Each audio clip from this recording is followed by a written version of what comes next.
Blog post. Dev Insights, weapons and gear tiering. All right, from the Destiny 2 team. Hey, y'all. The rewards team is here today to chat about gear tiers in Destiny 2 Edge of Fate. New loot to chase in Destiny 2 should provide meaningful choices and upgrades to your arsenal. Loot should offer new build crafting options and novel ways to play, and there should be some prestige coming from tackling the hardest content reflected in rewards with perks and visuals to show off to your peers. It's all about the flex, baby. It's all about the flex. I want my stuff to be so good that when you see it, you just vomit on yourself. You're just like, God, that beautiful. Blah!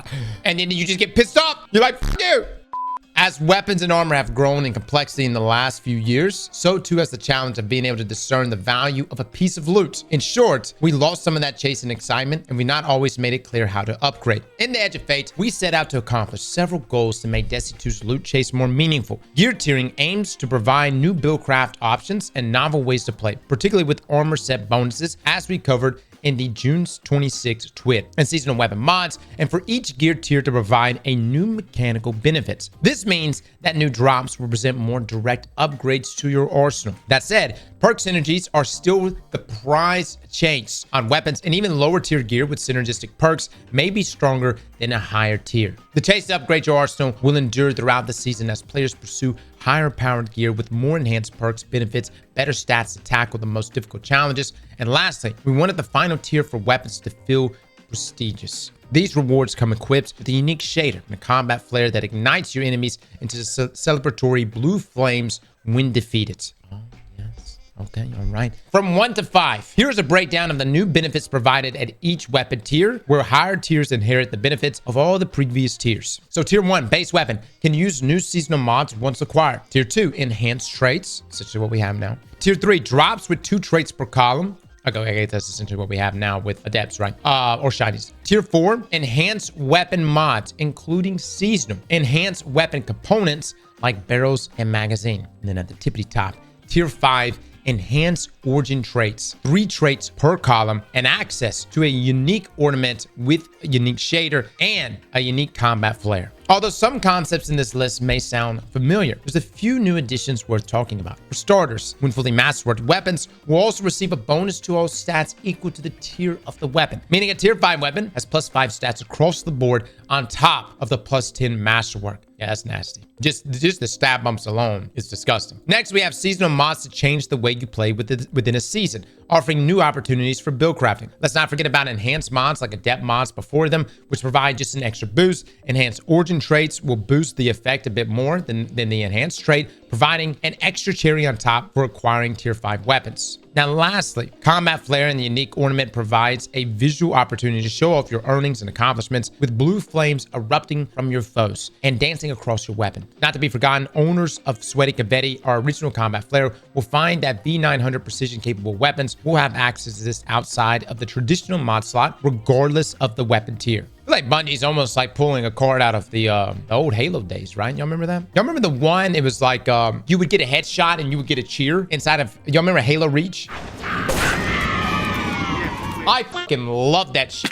I live for that shit. All right, so new seasonal mods. Seasonal weapon mods were introduced in episode 3 Heresy, and we want to expand the role a bit to be available on all weapons within the season, not just a specific set where it makes sense for that weapon archetype. In the Edge of Fate, you'll be able to acquire the following mods by exploring Kepler and completing portal activities, and below are descriptions of the mods. All right, so we have Temporal Loader. This weapon loads ammo from reserves when dealing damage to targets that are slowed, frozen, or suspended. Jesus, dude. You realize, like in a DPS phase, like you could throw a dust-filled grenade onto a boss. I'm assuming it will just sit there and just auto-load your shit. What about like a cold or like cold comfort chill clip meta? Maybe. Yeah, I mean, perhaps. I don't know. There's got to be some sort of cooldown, right? All right. Temporal Tracker. Gain bonus aim assistance or projectile tracking for a moderate duration after picking up an orb of power. I wonder how much aim assist. How significant is that going to be inside of PvP? All right, Temporal Adapter. Reading this weapon grants it bonus stability, handling, and reload speed for a moderate duration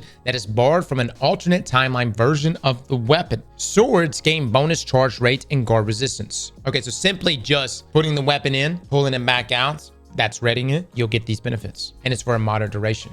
Temporal Armaments. This weapon gains bonus damage versus Cabal and Vex targets. And then Temporal Blast. This weapon stores a portion of its damage dealt into charges. At 5 charges, the weapon's next shot creates an explosive blast on impact that damages nearby enemies. I mean, we have to test all of these. This one looks, depending on what the percentage is, temporal armaments look really good. Temporal Adapter and Tracker look good for PvP. And then Temporal Loader looks fantastic for DPS, especially with some of our stasis weapons, right? All right, showing the fashion. We've shown the weapons before, but it never hurts to go over how they look from tier 1 to tier 5. Here's a look at Giver's Blessing, one of the destination weapons from Kepler. All right, so this is it in its basic bitch form. This is tier 1. You can see the little one single diamond icon there, right? Everybody see that? This is tier 2. It's a lot like tier 1, but it's enhanced. Yeah. But wait, there's tier 3. Double traits, okay? All right. All enhanced. 3 little diamonds. Are you erect yet? Okay, wait. Look at that. Look at that. Barrel perks, mag perks, traits, and even your mod. Enhance. But wait! Here's the sexy right here, baby. Look at this. The tier 5 goodness. The tippity top. The thing you need to strive for every single season. 5 diamonds, all enhanced. 3 traits, and an enhanced origin trait. And it's a rapid fire auto rifle too. I love rapids. I will say this looks significantly better. I'm just saying the shader wise, but I'm sure we can just apply shaders that can make this sexy enough. In the past, I have kept subpar shinies simply because it was a shiny. You know what I mean? I have kept midnight coups that were shinies just because it just had a little more sex appeal. So drip does matter.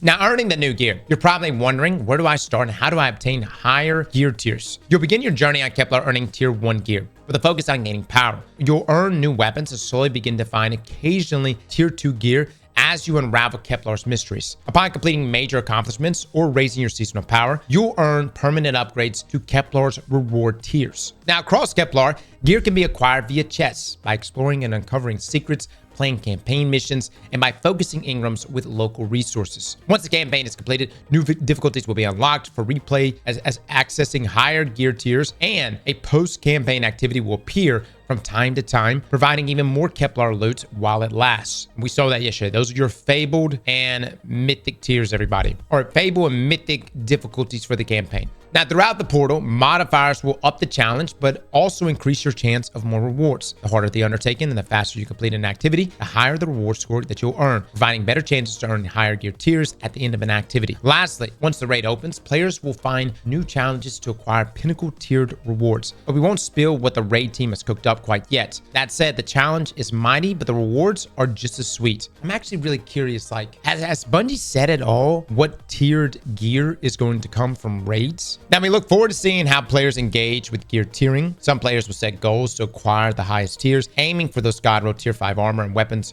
drops across the game. Others will target tier 3 rewards, similar to our old adept weapons in terms of power and perk availability. Ultimately, players can decide what kind of tiers they wish to chase, and with 3 distinct ways to target gear tiers across Kepler, portal, and raid content, we're excited to see where and how people acquire new gear. The other thing they didn't mention here is that, again, higher tier gear will literally do more damage. I'm surprised Bungie didn't mention this. They mentioned it in the TWAP, but higher tier gear will do more damage, and higher tier armor will take more damage. Now, if you're wondering what is my goal with all of this, it's to acquire as much tier 5 loot as quickly as we can. As soon as we find an exploit, whether it's a loot cave, whether it's slapping Lodi on the ass, I don't care. Whatever we need to do, we will do it. We are going to get tier 5 gear as quickly as we can. I want the goodies. I want the best of the best. I want the drip. Let's take a look at the drip. Welcome to the edge of fashion. Ran out of time for fashion show in the stream yesterday, but we want to highlight a few new armor sets to earn coming at launch. First up, our Warlock sporting new Trials of Osiris gear. Second, our Hunter has been adorned with Crucible armor. And finally, our Titan is wearing armor from Pinnacle Ops, coming to the portal July the 15th, 2025. Now, the blades are on the Titan mark. Will be fun to mix and match with armors from other sources. The team has a lot of fun making these, and we can't wait to see what fashion statements you create when the Edge of Fate launches in just under 2 weeks. All right, guys, there it is, baby. This is earnable armor. You don't buy this, you earn it, which means it's going to be slightly less sexy than the stuff you can buy. Ooh, Hunters, y'all got what is this armor set from? Why does this look familiar? Why am I getting Mass Effect vibes from this? Yeah, doesn't it look kind of Mass Effect-like? I don't know. I've been playing Mass Effect here recently. It's in my brain right now. What the f***? Brother, what are we doing? What am I dressed for? I mean, I like the swords. I do like the swords. I fuck with the swords.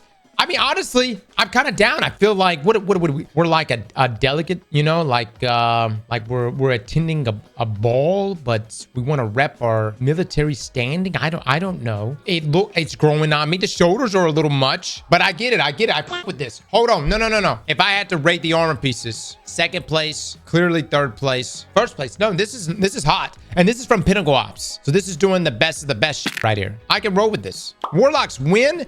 Brother, there's been like 12 other sets that are similar for Warlocks. You know what I mean? Like Warlocks has been getting variations of this, more fucking feathers. You know what I mean? More lights. All right, keep doing the same shit every year. That's super creative there, Warlocks. This though, look at this. This is real drip. That's sexy. That's hot. That's who you want to go to war with. I'm not biased on this. I'm just saying I'm being objective about this right now. And you guys are clearly not being objective. New Stone Guardian ornaments coming in Edge of Fate. These will cost silver, but will also be available for Bright Dust in the season.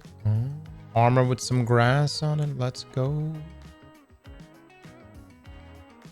It's so hard to tell how it's going to actually look in game, though. You know what I mean? I mean, it looks like it's going to be pretty nice, but I don't know. We just have to see. Look at the claws on the feet right there. I like the helmet. I like the helmet. I like the lining. Okay, see how it shades. No, it looks pretty good. Looks pretty good. Cloak with some grass on it. There you go. New Edge of Fate armor, Vex Lo-Fi, will be available in the Eververse store.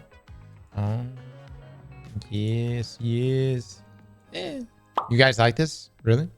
Okay, sure. It's kind of funny. This armor is sexier than the Volta Glass armor. I'm just saying, like, you guys are all about this other shit. But brother, this is the sexiest thing I've seen in Destiny. I mean, grass, that's cool. That's nice. A little bit of Vex, that's cool. This shit, though, this is hot. Bungie, I need more of this. Bungie, I really, what I really like about this, and this, only someone who could truly appreciate art could appreciate this armor set. It's like looking at a painting. You know what I mean? You look at it, you just see a bunch of colors just running together, right? You can't make sense of it. You don't have the capacity to understand what is being created in front of you. That's what this is. Hold on, let's return to the article here. Is everybody happy with tier gear? At least in this situation, you know where you stand. Like before, it was just for like a month, it was cool to be like quiet 8s. The 11s are talking, you know, for Guardian ranks, but it just didn't hit anymore after a while, you know? Now, though, you'll be able to look at someone and definitively just be like, I am better than you. And they may say something like, what the fuck do you mean? How? Why would you say that? And you would be like, look at this. Look at what I have. I am better than you in every slot. Because if you have tier 5 in every slot and they don't, then you clearly are better. New Fighting Lion ornament coming in Edge of Fate. Nice. All right. Okay, the drip's there, baby. The drip's there. It looks good. Slap that like button like your mama told you right.